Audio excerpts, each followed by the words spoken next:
His daughter was ashamed. His town called him a Everyone thinks fool. you're a joke. He spent his last $3,000 on a rusted shipwreck. His But town what the called him world a saw fool. as scrap, his He dog, spent Wolf, his last could smell as $3,000 truth. on a rusted He hadn't shipwreck. bought a wreck. He'd bought a 70-year-old vault, a 15-ton secret welded shut, and a treasure worth hundreds of millions. Arthur His town Art called him Donovan a fool. stood against the biting November spent his wind, last the salt $3,000 spray of on a Booth Bay rusted Harbor, shipwreck. Maine, doing nothing to wake him from the cold fog he'd inhabited for 2 years. At 42, Art was a man carved from the same hard gray rock as the coastline. His face was weathered, lines etched around his eyes, not from laughter, but from squinting against a future he couldn't see. He was a widower, a former shipwright in a town where the shipyards were dying, and a man drowning in unpaid bills. The town's scrap auction was a grim affair, a place where the skeletons of the town's industry were picked clean. Art had $3,000 left, the last of his wife's insurance money. He was supposed to use it to keep the bank from foreclosing on his house. Instead, he bid on Lot 14, the Valiant. The name was a cruel joke. It was a World War II sub-chaser, a relic that had somehow avoided the scrapyard until now. It wasn't just rusted. It was a ruin, sitting hard aground on the mudflats. Its engine room was flooded, a gaping wound visible at low tide, but most of its hull remained stubbornly above the waterline. 3,000 going once. The auctioneer, a local man named Henderson, looked at Art with open pity. Art's brother-in-law, Mark, pushed through the small crowd. Mark was a practical man, a realtor trying to sell Art's house. "Art, what are you doing? That's madness. It's not even floating." Everyone thinks you're a joke. Sold for $3,000 to Arthur Donovan. A low murmur went through the crowd. The shipyard workers, his former colleagues, just shook their heads. Arthur Donovan had finally lost his mind. Later, the shame was palpable. His daughter, Lily, wouldn't even look at him. At 16, Lily wore her grief like armor. She had her mother's sharp intelligence and dark hair, but now her eyes held only a cold disappointment. "Everyone thinks you're a joke," she had whispered, her voice tight with anger before she slammed her bedroom door. She believed he had given up. Only one creature didn't judge him. Wolf, a 5-year-old German shepherd, sat patiently in the cab of Art's rusting truck. Wolf was magnificent, his thick coat a mix of silver and gray. He was Art's shadow, a calm, watchful presence in a life that had become chaotic. Art rode out to the wreck in the fading light. Wolf balanced perfectly in the dinghy. He climbed onto the tilting deck. The silence was heavy. He sat in the captain's cabin, the smell of mildew and decay filling his lungs. "What have I done, boy?" Wolf, instead of settling, became strangely agitated. He moved to an old instrument panel, sniffing intently. A low whine rumbled in his chest. "What is it?" Wolf began to scratch, his claws clicking against the metal. He was focused, digging at the panel. Art leaned closer. He smelled it, too, faintly. A chemical, sharp and old. The scent of preservation wax. Driven by a sudden, desperate curiosity, Art grabbed a pry bar from his bag. He jammed it behind the panel and pulled. The rusted metal screeched in protest. Behind the panel was a small, lead-lined box. Inside, wrapped in oilcloth, was a Navy-issue logbook. On top of it, a yellowed envelope. Art's hands trembled as he opened the letter. It was his grandfather's handwriting, Elias Donovan. The note was short, warning whoever found it to let the ship rest. The single bulb above Art's kitchen table did little to cut the gloom. The house felt hollow, the silence broken only by the sound of Art's finger tracing the brittle pages of the logbook. Wolf lay at his feet, his head on his paws, a silent, steady comfort. The logbook was a contradiction. Half of it was standard naval procedure. The other half was Elias Donovan's secret work. The pages were filled with precise technical handwriting, detailing complex welding diagrams, ballast calculations, and notes on stress tolerances that were far beyond standard repair. And then, scrawled in the margins of a drawing of the fuel bay, was the phrase, "Operation Safe Harbor." It was a shipwright's journal, not a sailor's. Art knew this because he was a shipwright himself. His grandfather hadn't just served on the Valiant. He had rebuilt it. He was out of his depth. He needed someone who spoke this dead language of steel and history. He needed Skip Harding. Harding's Naval Antiques was the only shop on the harbor that thrived on memory.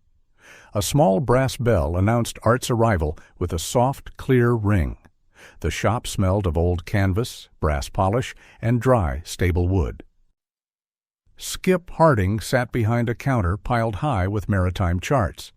He was a man in his late 70s, thin and wiry, with sharp blue eyes magnified by wire-rimmed glasses. He was a Coast Guard veteran and the town's unofficial historian.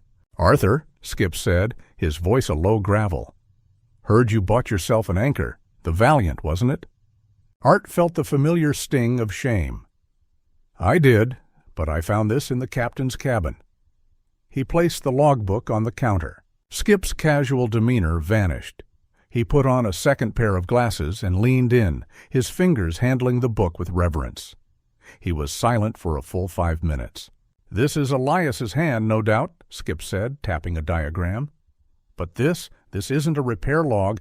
This is a modification, a major one." Skip turned, pulling a massive leather-bound register from a shelf behind him. He licked his thumb and turned the heavy pages. "Every ship that docked here post-war is in this register. Ah, here she is. Valiant, 1946, decommissioned." He ran a gnarled finger down the column. "Standard displacement, crew, fuel, munitions. But this is the official weigh-in at the yard." Skip looked up, his eyes boring into Art's.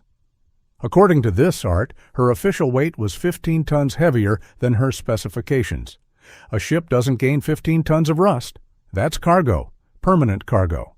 Art felt a sudden chill. "What kind of cargo?" Skip leaned forward, lowering his voice.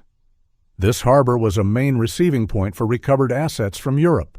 We all heard stories, whispers of corruption, officers, high-ups, planning to lose the most valuable pieces. Art, Elias was a good man. If he saw something wrong, he'd fix it. Looks to me like he fixed the Valiant." A new kind of silence settled over Boothbay Harbor, one that held its breath. It arrived on a vessel that looked alien against the working docks. A sleek, modern yacht, all white fiberglass and tinted black glass, glided into the harbor and moored itself, dwarfing the local lobster boats. A man disembarked. He was tall, perhaps in his 50s, with immaculate silver hair swept back from his forehead. He wore an expensive dark wool coat that hung perfectly from his shoulders, and his shoes, when they touched the weathered dock, looked untouched by the world. This was Marcus von Steiner. His demeanor was one of utter bored control. He found Art on the deck of the Valiant, hauling buckets of stagnant water. Wolf, who had been lying on the bow, stood up. A low, almost imperceptible rumble started deep in the dog's chest. "A fine animal," von Steiner said, his voice smooth with a faint European accent. He stood on the dock, not bothering to step onto the wreck. He ignored the dog's warning. "He is protective, yes?" "He knows his job," Art said, setting a bucket down. He wiped his hands on a rag. "I am Marcus von Steiner," the man said. "I am a collector of history." His eyes scanned the rotting deck. "My grandfather, he had a connection to this very vessel during the war. A difficult time, of course. I am searching for personal effects. Family mementos, you understand?" Art said nothing. "It is, you must admit, a piece of scrap," von Steiner continued, gesturing to the hull. "A dangerous one. I am prepared to offer you $50,000. Cash, to take this burden off your hands." Art felt the words like a physical blow. $50,000. It wasn't just money. It was his house. It was a future for Lily. It was the answer to every sleepless night he had endured for 2 years. That night, the tension in Art's house was thick enough to cut. His brother-in-law, Mark, was pacing the kitchen. $50,000? Art, that is a miracle. The bank will be off your back tomorrow. You have to take it. Lily, who had been listening from the hallway, stepped in. "He's right, Dad. Please, for once, just take the money. It's junk. Who cares about mementos?" Art looked at their pleading, desperate faces. He saw the logic, but he also saw von Steiner's cold, predatory eyes. He felt the weight of the logbook. "No," he said, his voice quiet but firm. "I'm not selling." Lily stormed off, a sob catching in her throat. Mark just stared, speechless. Agitated, Art drove to Skip's shop just as the old man was closing. "Skip, the man who wants the boat. His name is Marcus von Steiner." Skip froze, his hand on the light switch. The shop's cozy atmosphere vanished. "What did you say?" "Von Steiner." Skip didn't need to check a book. He was the historian, and his face paled. "Von Steiner," he repeated, the name tasting like poison. "Art, I know that name. The von Steiner family. They weren't collecting mementos.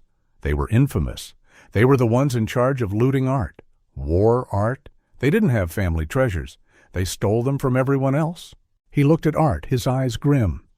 "He's not here for history, Art. He's here for an inventory." The Valiant felt different now. It was no longer a tomb. It was a puzzle. Art and Skip stood in the damp, cold belly of the ship, the weak beam of their flashlights cutting through the gloom. The logbook was open on a crate, its pages protected from the moisture by a plastic sheet. "Here," Skip said, his thin finger tapping the diagram Elias had drawn. He didn't just patch the fuel tank, he built a ship inside a ship. Art the shipwright nodded, a strange mix of awe and recognition on his face. "It's a cocoon." He used the reserve fuel bay as the outer shell, then built a new airtight compartment inside it. He sealed it, welded every seam, and separated it completely from the rest of the hull. That's why it's dry. When the engine room flooded, it didn't matter. This cocoon is an independent vessel. "He was a genius," Skip whispered. "He was," Art agreed, "but he was also paranoid. He built a safe, but he didn't draw the door."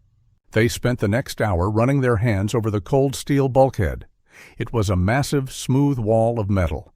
They found no hinges, no handles, no keyholes. Art pulled a hammer from his tool belt and began to tap, listening to the feedback.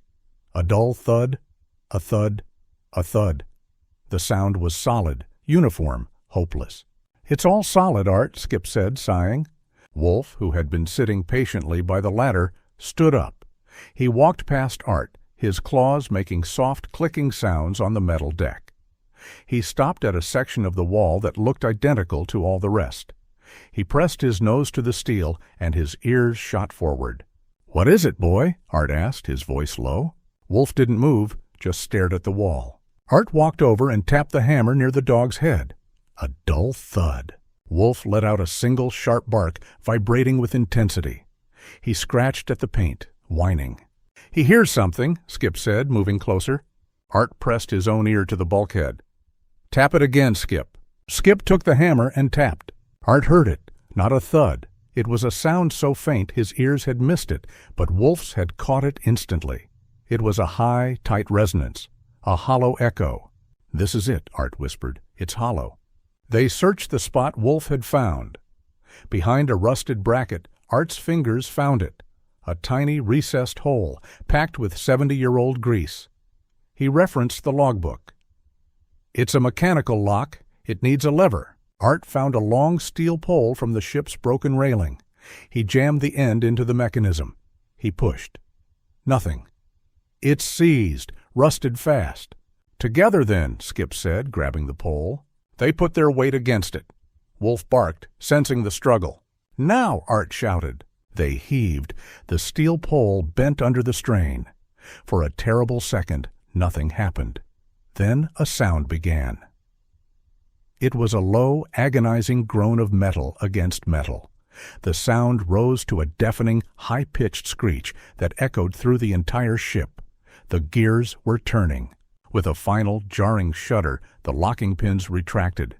A section of the steel wall, a door disguised as a bulkhead, slowly shifted, cracking the 70-year-old seal and revealing a sliver of perfect, dry darkness within.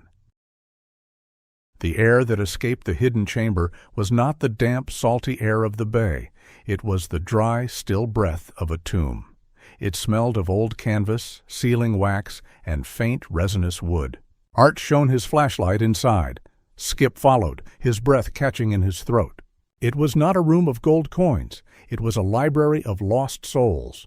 Hundreds of wooden crates were stacked with military precision, each stenciled with a number. But it was the items packed between them that stole their breath. Canvases, wrapped in oilcloth, leaned against the bulkhead. Art's light caught the gold leaf edge of an ornate picture frame. A silver menorah, tarnished but unmistakable, lay beside a stack of leather-bound books.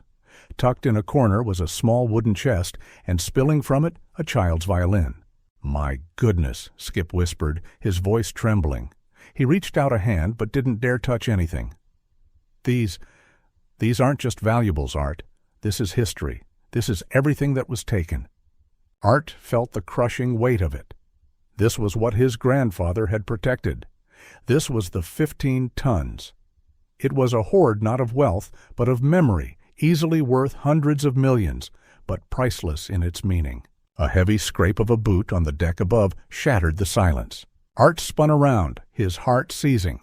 Wolf, who had been standing guard at the opening, let out a deep growl that vibrated through the steel hull. "It seems you have done the heavy lifting for me." Marcus von Steiner stood at the hatch, silhouetted against the gray sky.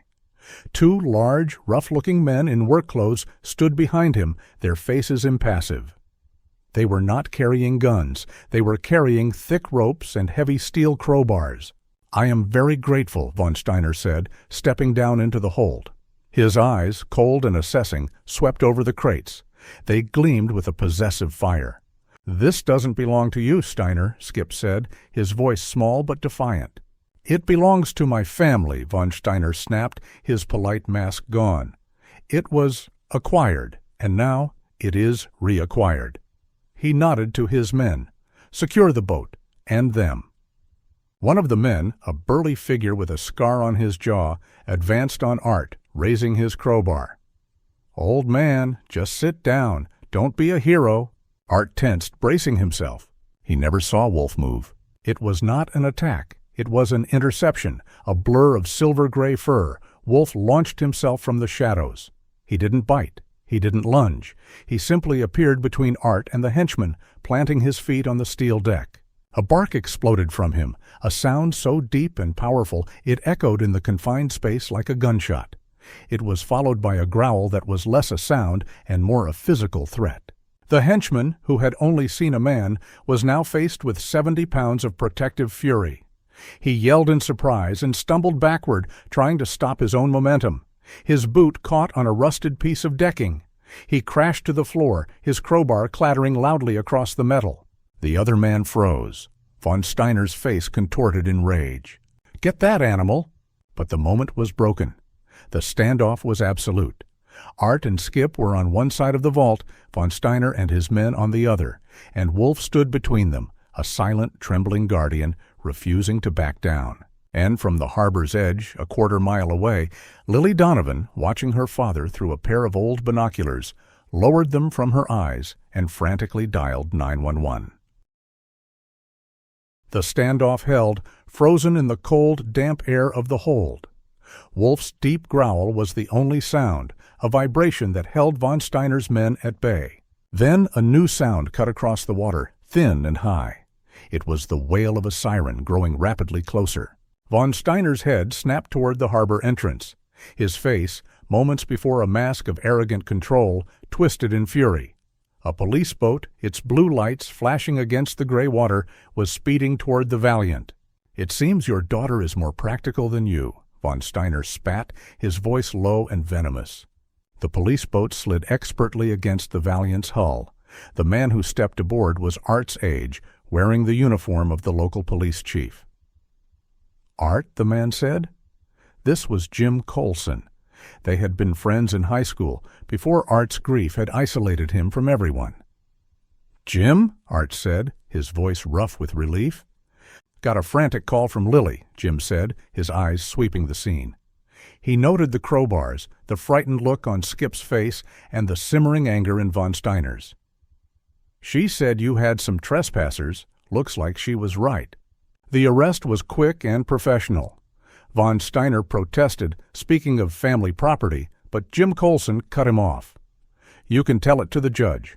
Right now, you're under arrest for trespassing and conspiracy to commit theft. The local police were just the beginning. Within days, the Valiant was a protected federal site.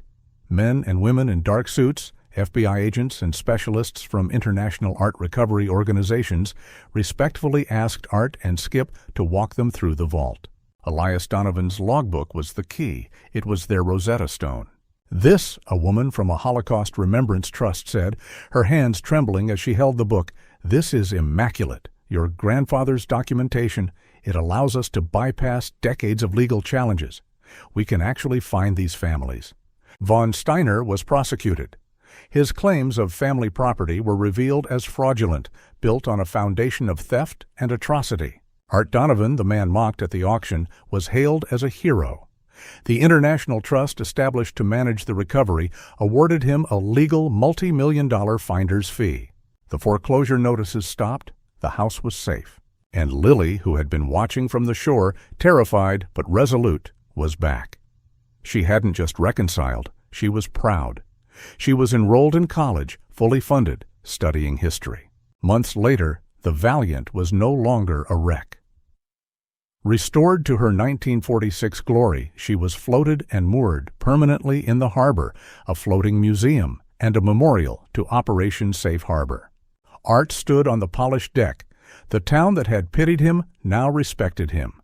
He looked out at the sea, the main wind clean and cold.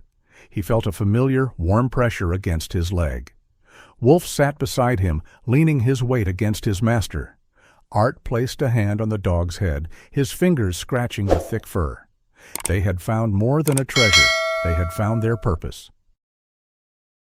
Sometimes the things the world has given up on hold the greatest value: a rusted ship, a broken man, a forgotten promise.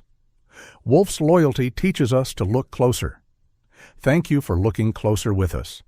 Every story we share is a piece of our heart, and when you leave a like or a comment, you share a piece of yours.